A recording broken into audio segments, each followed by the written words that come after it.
Hello, and welcome back to another episode of the Worship Leader Training Podcast. This is a monthly topical training podcast for worship leaders and worship teams.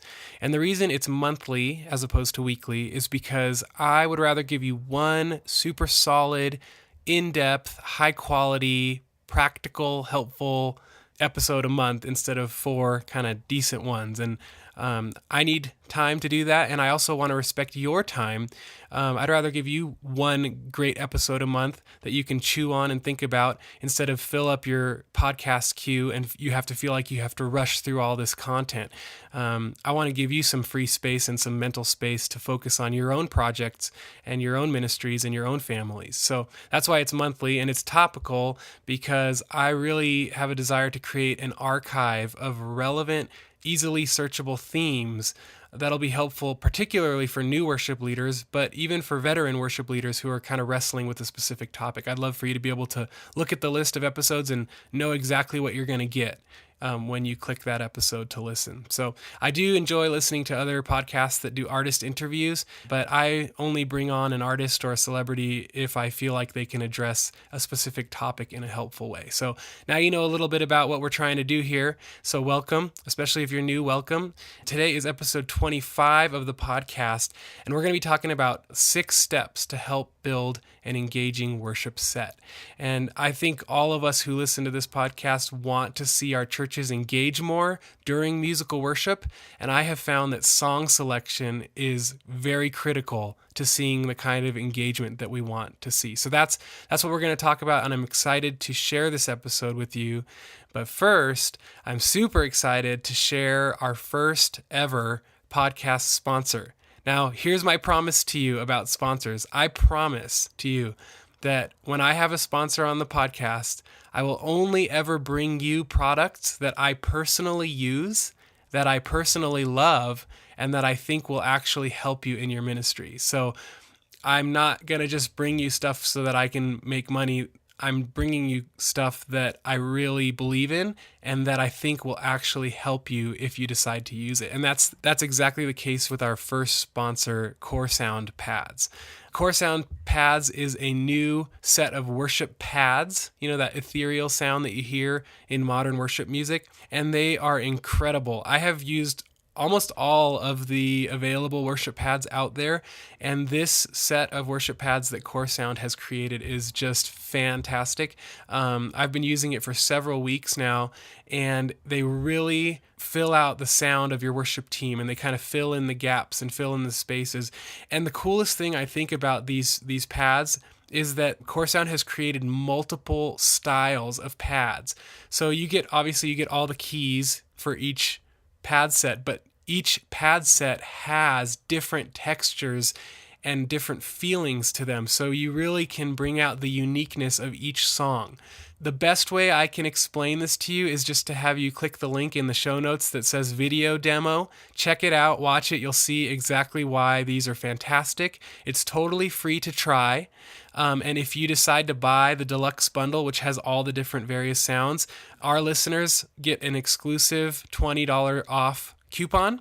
And so what you do is when you're checking out, you just type in WLT podcast, Worship Leader Training Podcast, WLT podcast at checkout, and that'll give you $20 off the deluxe bundle. So check it out, and I'll probably do an episode on how to use pads in worship in the next few months, because really that's been a game changer for me and for my teams and for my church, is when I started using these ethereal backing pads in our worship sets.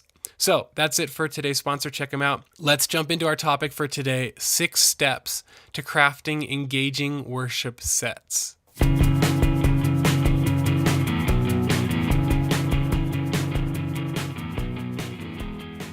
So from October 2015 to June 2016, I took a break from full-time paid ministry. I was still volunteering and serving at a church, playing different instruments and leading from time to time, but I had a lot more freedom, and it allowed me to travel and see different churches and attend different churches with my wife and just participate in worship. And at some of them, I was super encouraged by the intentionality and the leadership in the song sets, but I'm telling you, in a lot of churches, I was disheartened by the seeming randomness and lack of planning during the times of musical worship. I mean, in a lot of the churches, it seemed like the worship leader, worship pastor just reached his hand into a hat and pulled out 5 songs at random. Or maybe he just picked his 5 favorite songs and threw them at his worship team without much thought.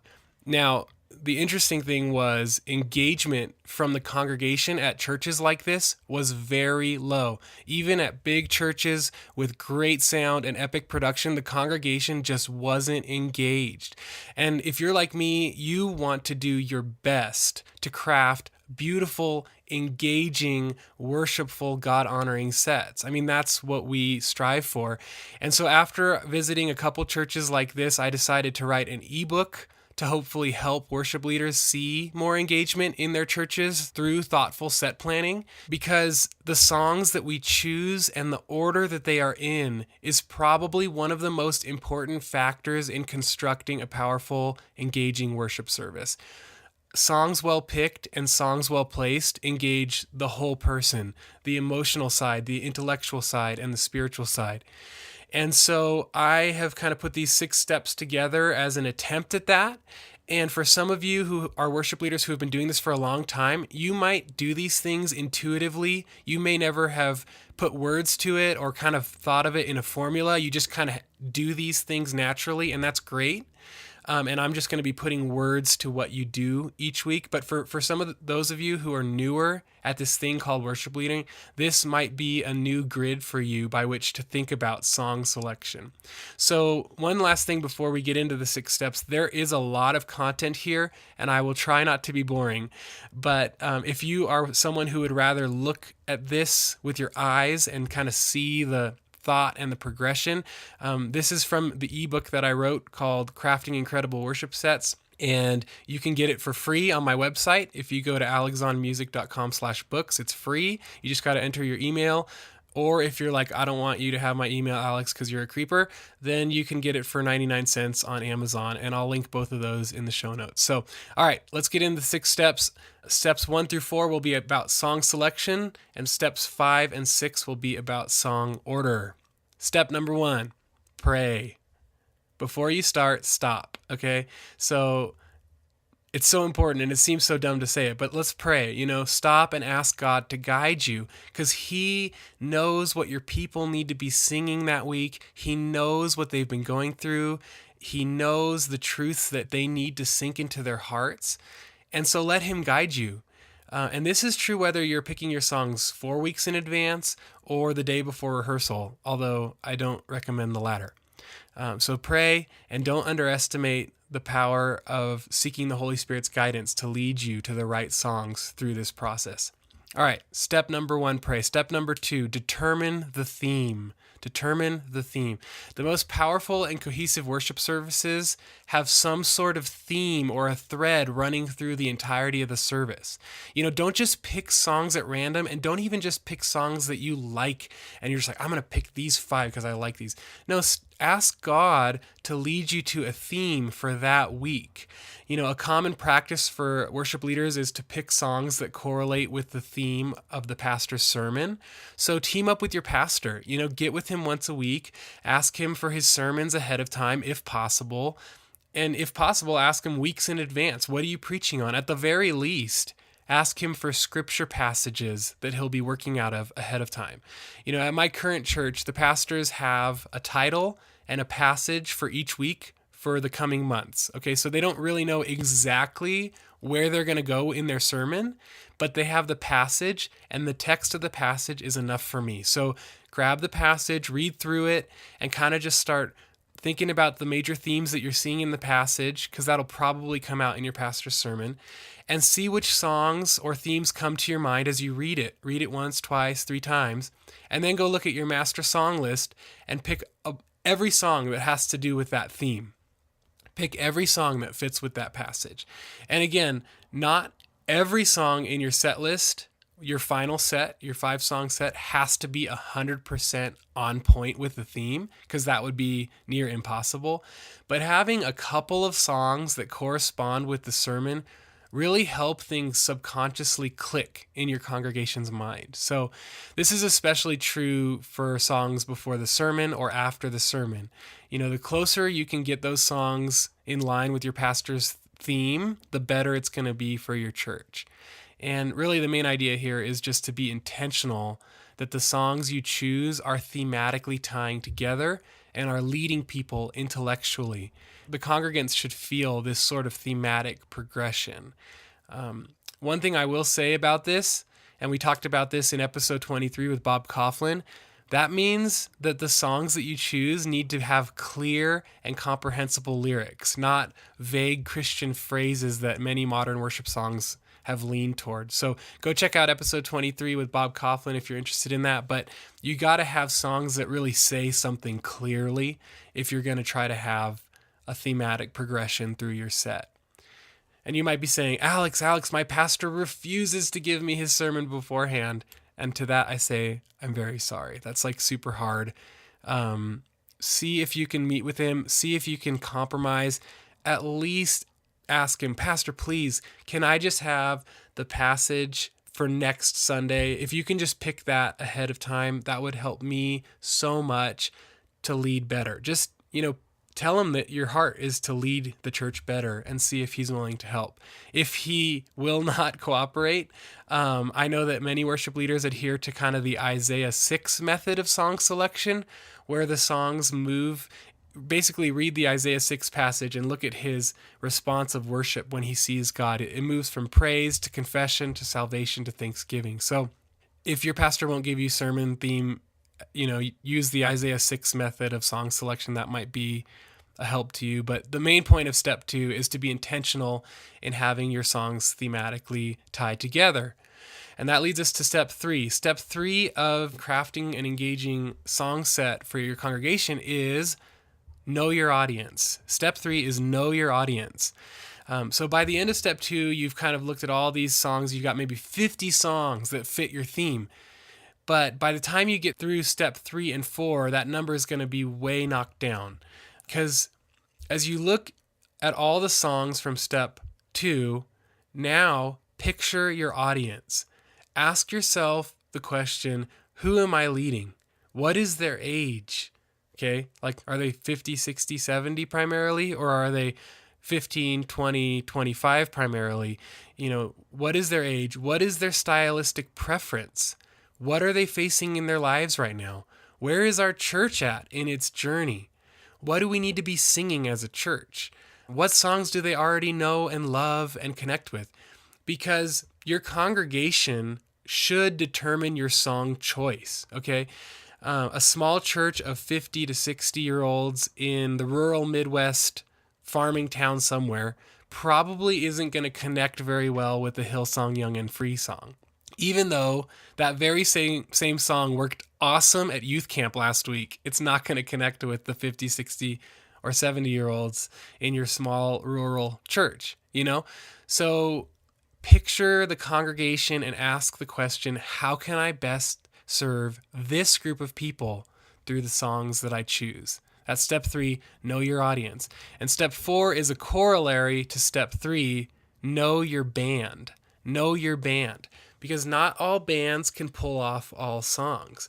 If your band consists of 2 acoustic guitar players and a cajon, you're probably not going to effectively pull off those huge stadium worship anthems that you hear Jesus Culture play. I mean, you can tone those back, but if you try to do those songs in the same way, it's going to fall flat. So that's going to determine your song choice right there. Oh, I can't do One Thing Remains very well with a guitar and a cajon. So as you pick your songs for this upcoming Sunday or for 3 Sundays from now, it's really important to consider who is playing with you that week. And there are 2 factors to consider when you're thinking about your band. One is instrumentation, and the second is talent. So let's talk about instrumentation. When you're thinking about what songs to pick and you're looking at the team for that week, what instruments do you have at your disposal? If you have a couple of guitars and a djembe and that's it, playing a song like Great I Am isn't going to be so great. So instead you need to look at the instrumentation and pick songs with a more acoustic vibe.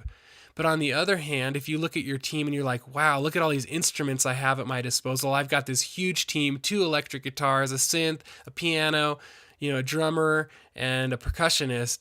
Well, ask, which songs can I do to take advantage of all the instrumentation I have at my disposal, and pick songs that will utilize all those textures that you have in your arsenal for that week, and just take advantage of that bigger sound. So ask yourself, which songs will take advantage of the bigger sound, or which songs need to be toned down for my smaller, more acoustic band. So instrumentation. The other half of that is talent. Talent is very important too, because not everyone on your team is equally gifted or experienced, and you need to keep that in mind when you're choosing your songs. So the drummer who struggles just to keep tempo should not be given songs that are overly technical, have tons of breaks, weird tricky beats. No, you have to pick songs that work with that drummer's talent ability. So that's going to limit your song choice too. You've got to take that into consideration. And I'm not saying you should never stretch your teams musically, but definitely keep in mind their current abilities as you pick songs for the coming week. Okay, so let's go through the steps. 1, pray. 2, determine the theme. 3, know your audience. 4, know your band. And now you've got your big list of 50 songs when you started picking the themes, and now you're like, okay, well, what is my church like, and what can my band play? Now you're down to probably 5 to 15 songs that are looking like they might work. Okay, so that's where we move to step 5, and we start taking those 5 to 15 songs and trying to figure out what's the best order. And as you do that, you're going to quickly find which ones make the final cut. So step 5 now is you take your list of 15 songs or 10 songs or 7 songs, and you start trying to put them in order. Step 5 is choosing song order. And I would say that song order is just as important as song selection, because the order of songs have to flow together musically, emotionally, and thematically, and that's a pretty difficult task, And it doesn't have to be perfect each week, right? I mean, we're never going to get this 100% perfect 100% of the time, but it is something to aim for. How can I make my songs flow together musically, emotionally, and thematically? And I think there are 3 filters that help us determine our song order. So you got your list of songs, 15 songs. Here are 3 filters, I call them, to run those songs through to determine the order and which ones make the final cut. Those 3 filters that will help you are tempo, key, and focus. So tempo. Tempos obviously are the speed of the songs, okay? And the idea here is that you don't want a set full of fast songs only, and you don't want a set full of slow songs only. I did a set full of slow songs 4 weeks ago because I had like really strong vocalists and we just did a bunch of hymns, and I had a couple people say, well, that felt like a dirge. So you don't want all fast or you don't want all slow. So you have to have the right amount of each tempo. So many worship leaders, they'll start with fast songs of praise, like upbeat, high energy. And this is a good tactic because it actually brings a lot of energy and passion and joy to the room. And it gets people moving and clapping and responding with their bodies. And usually when people engage with their bodies, their spirits are quick to follow. There's just something about the way God made us that our bodies and our spirits work together. So if you can get people clapping or lifting their hands or, whatever, that usually helps their spirits start to engage as well. So upbeat songs are a good way to start. So many worship leaders will go from fast songs of praise to a couple of mid-tempo songs of confession and worship, and then end with some big, slow, epic anthems of God's amazing glory. And this tends to be a good pattern. It works well for me, and it's kind of the pattern that I follow on a weekly basis, but it's not a hard and fast rule. You really have to find what works best for your people. So that's the first filter, the tempo. Look at your song list, consider the tempo filter. Now you're looking at your 15 songs. How many of them are fast? Do you have too many fast ones? Do you have too many mid-tempo ones? Too many slow ones? All right, which ones are you going to cut? Because you can't do them all. So the next filter of song order is keys. We want to run our songs through the keys filter because certain keys don't go well together. And you want to make sure that your song keys flow nicely from one song to the next. And a really good trick for this is to use something called relative keys. And a relative key is simply this: the 1 chord or the 4 chord or the 5 chord of a key can easily be your next song. So if you don't know music theory, that's okay. In the back of my ebook, there's a chart that shows you each key and the relative keys for that key, so you can grab that. But the idea is this: so if you're in the key of G, your next song could flow easily from G if it were in G, which is the 1 chord. So you can go from G to G, or you can go from G to C, which is the 4 chord, or you can go from G to D, which is the 5 chord. So in each key, you have 3 options for your next song. It doesn't have to be this way. You could break it up with a drum beat in between keys, but if you want your keys to flow, check out the relative key theory, where you go from one key to a song in a relative key. Here's a practical example of how that might look. Let's say you're playing Your Love Never Fails, and you end by playing E minor, C, D, and you end in the D, which is the 5 chord, and then you start 10,000 Reasons in the key of D. There you go. You just transitioned keys very smoothly. So that's a filter you want to be looking at with your song choices as you whittle down that final set into your 5 or 6 songs. And I have a couple other thoughts before we move on from the keys thing. I personally, you could do whatever you want, I try not to change keys too many times per worship set. So once or maximum twice in a 4-song set. I don't want to change keys every single song. And I know some worship leaders do that and it works for them, but I like to kind of do 2 in G, go to D, and then end in A, or something like that. If you decide to play all 4 songs or 5 songs in the same key, it can become really monotonous. So I would caution you against doing all your songs in the same key unless you get really creative with your band arrangements to make each song sound unique. And then finally, the last thing I would say about your key choices is, as you consider the key filter, make sure that your keys are easy for your congregation to sing. Because this whole podcast is about creating sets that help your people engage. But if your people can't hit the notes, they are not going to engage. They're going to fold their arms and they're going to watch you sing really high notes and sound awesome. But this is about them singing. So make sure as you pick keys and you think about which songs to do, that you're picking keys that are helpful for your congregation.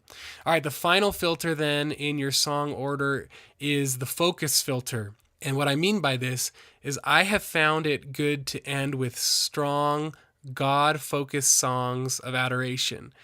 And you have kind of been moving your people from the outer courts to the inner courts, and now it's time to move to the Holy of Holies. You want the most God-focused, God-centered, powerful, intense songs at the end of your set. Examples of such songs would be Revelation Song. It's such a good song to end the set with. Or Great I Am.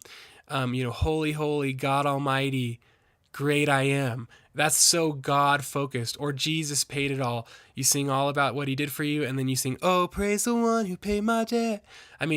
That is such a God-focused, Jesus-focused song. How great is our God? So you want to end your set with the focus being all about Jesus. He is the capstone of the set. His character, his work, his power, his holiness, his love.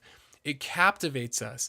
It's like the last song or two, you want people to get this good long look at Jesus, and it makes them in awe of him.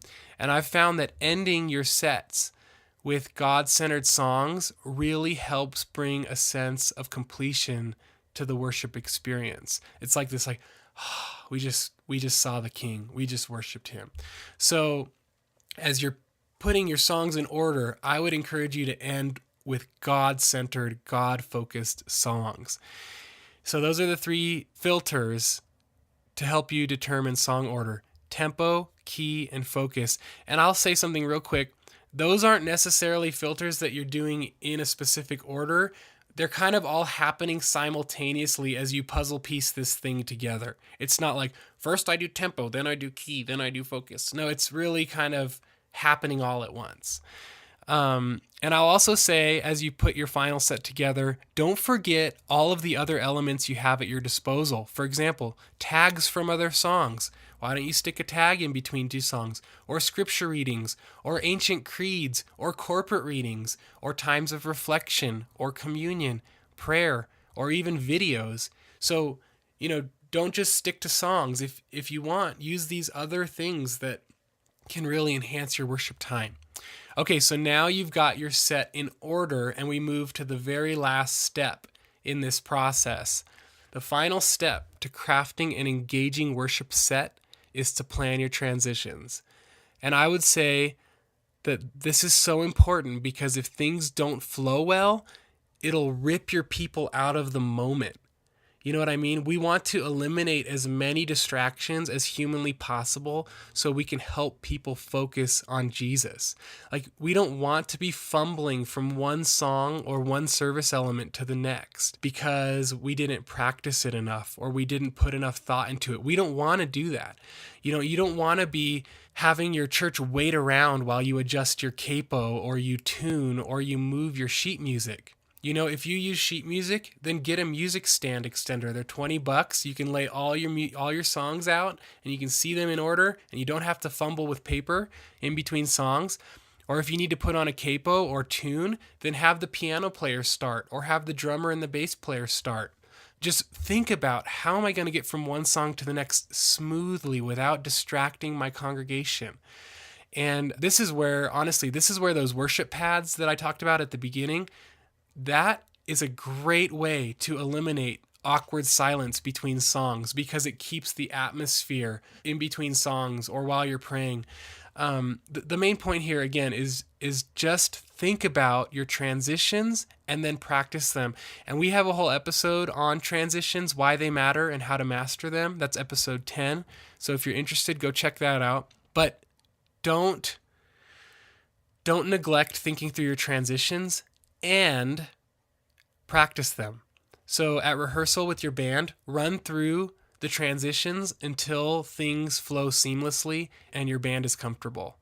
That's step 6 of crafting an engaging worship set. That's it for today. Let me know if this episode was helpful to you. You can actually leave me a voicemail on my website by clicking the link in the show notes. And please help us out by forwarding this on to someone you think it might help, by leaving us a review on iTunes, and by subscribing. And again, please check out Worship Pads by Core Sound. I'm serious, they sound fantastic, and you get $20 off the deluxe bundle by entering WLT Podcast at checkout. God bless you guys as you lead your church this weekend, and lead them well, pick your songs well, and help them engage this Sunday. And I will see you back next month for another great episode. Bye.